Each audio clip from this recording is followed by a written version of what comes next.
Two brothers vanished during a 2022 retreat in Washington's Crescent Ridge forest. Their recovered GoPro shows them fleeing in the dark, whispering that something was tracking them. The final shot captures their terrified faces, then the camera drops. What happened next remains unknown.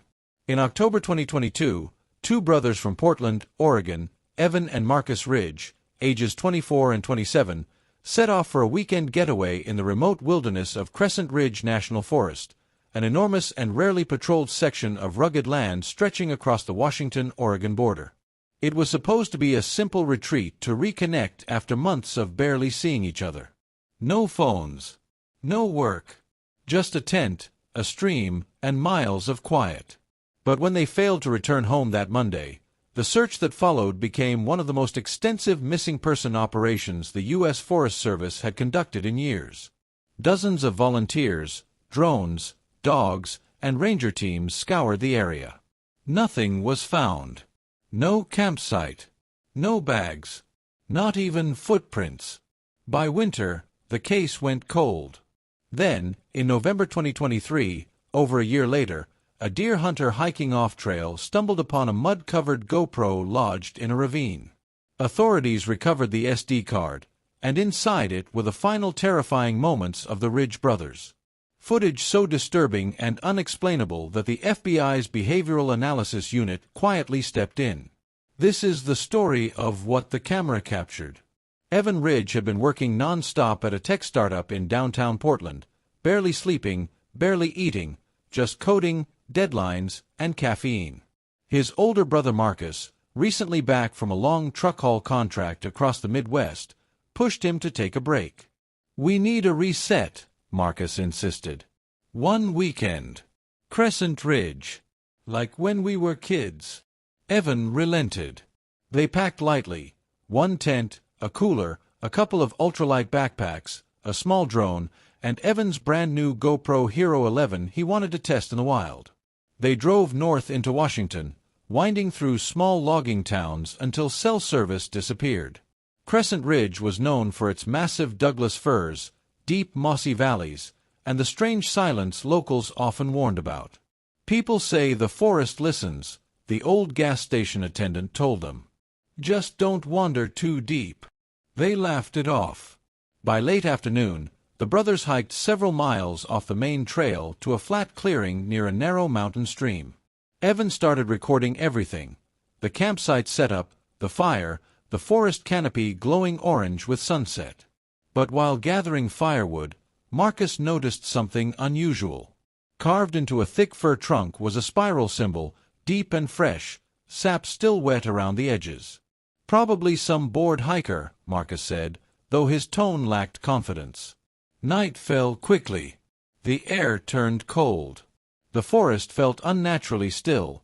No crickets, no owls, no rustling. Just a heavy, quiet pressure. Around 9:12 p.m., as Evan filmed the campfire, a strange sound echoed through the trees. Tap, tap, tap. Slow. Steady. Deliberate. The brothers froze. The sound shifted direction, closer this time. Marcus swept his flashlight across the tree line, but nothing appeared. Yet when Evan played back the GoPro footage in slow motion, a tall, thin shadow briefly appeared between two trees, gone in a blink. The brothers tried to sleep, but around 1 a.m., the tapping returned. This time followed by faint whispers drifting through the cold air, almost human, but not quite. Something was out there. Something watching. Something waiting. The whispers grew louder until Evan sat up, heart pounding, grabbing the GoPro. Marcus unzipped the tent slowly, and cold air rushed in. Their fire was completely dead. No embers, nothing but perfect ashes. And in the dirt beside the tent was another spiral symbol, freshly carved with sharp precision. But there were no footprints. No disturbance in the soil. Nothing to indicate a person had been there. The forest was dark, too dark, as if the trees absorbed their flashlight beams instead of reflecting them. Whispering drifted from different directions, shifting, circling the campsite. Marcus whispered, Something's messing with us. Evan shook his head. No, something is stalking us. They grabbed their packs and followed the stream back toward the trail. Evan kept the GoPro rolling, its faint digital beep echoing in the silence. Every few minutes, the whispering returned, soft, distorted, like voices trying to imitate human speech. Then Marcus saw it. A tall, impossibly thin figure standing 30 yards behind them, barely visible in the moonlight. Its head tilted slowly, almost curiously. "Go," Marcus whispered. They sprinted. Evan's camera shook violently, capturing blurry flashes of trees and darkness.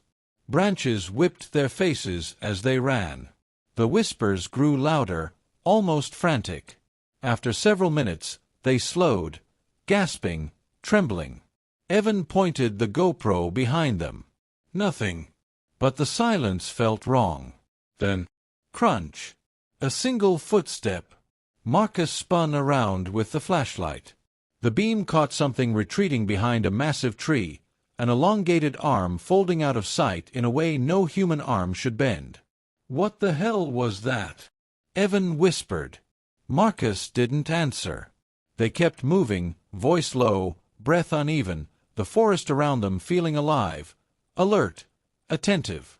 And the spirals kept appearing, on stones, on logs, on the ground, guiding them somewhere they didn't understand. By dawn, the brothers reached what should have been a familiar fork in the trail, but something was wrong. The paths didn't match the map. The trees looked different. The terrain felt unfamiliar. Marcus checked his GPS watch. According to the device, they were standing in the middle of unmapped forest. "We followed the stream," Evan insisted. "We should be near the ridge trail." Marcus looked around slowly. "Then why does everything look rearranged?" They pressed on, but the deeper they walked, the stranger everything became. The forest wasn't random anymore. It felt patterned. Trees spaced evenly apart. Spirals carved into bark at perfect intervals. Stones arranged in geometric shapes. "This isn't natural," Marcus muttered. Around mid-morning, Evan spotted movement across a slope. He zoomed the GoPro. 3 figures stood among the trees far below. Still, tall, thin, watching. Their featureless heads tilted in unison. Marcus whispered, "We keep moving. Don't look back." But soon footsteps followed them again, slow, synchronized, as if multiple beings moved just beyond sight. The brothers descended into a valley choked with thick roots. The spirals multiplied. The temperature dropped.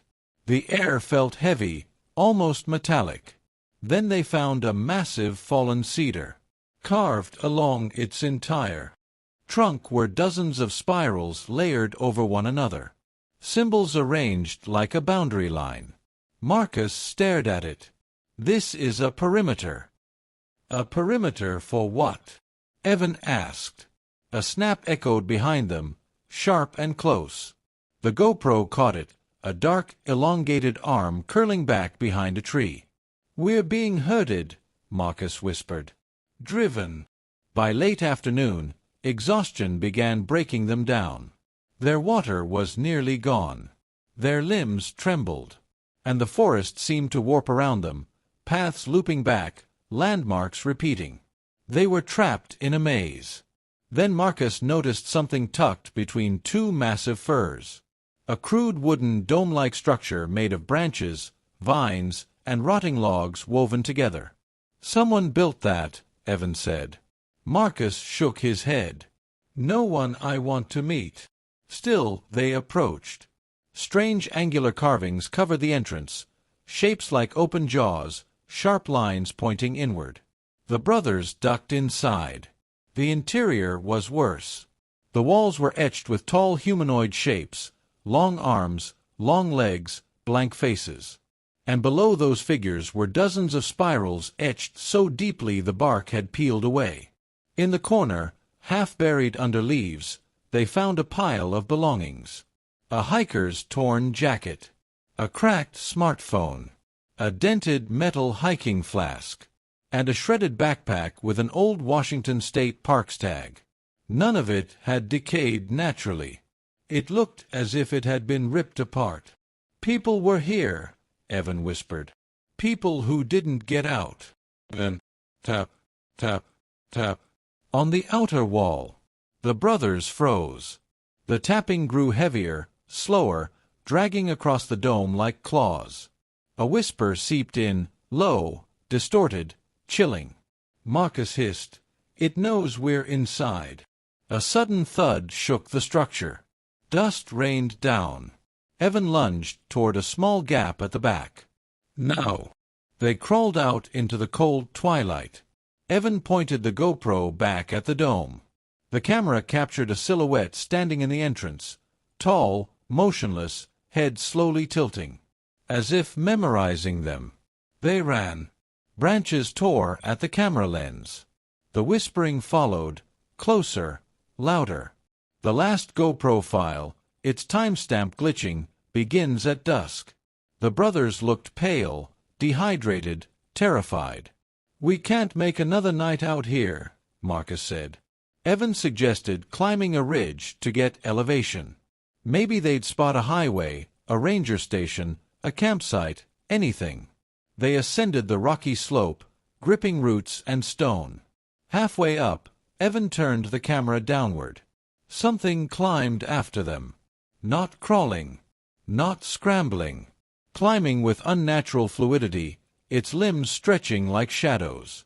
Marcus whispered, "Don't slow down."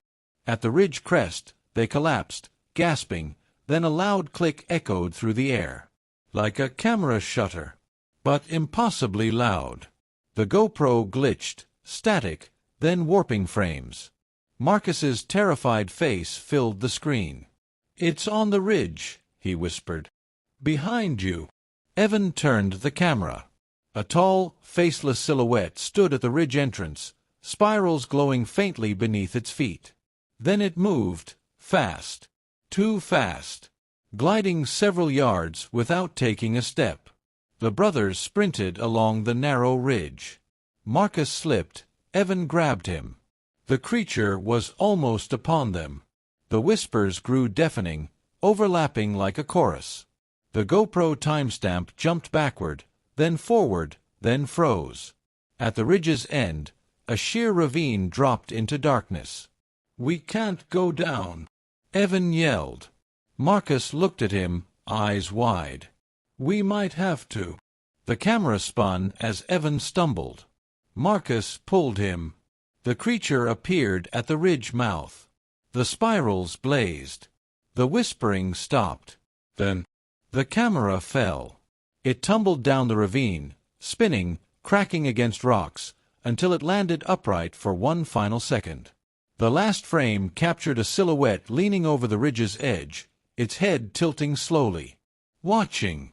Then the recording ended. When the hunter found the GoPro in 2023, it was buried under leaves and mud, lodged against a rock at the bottom of the ravine.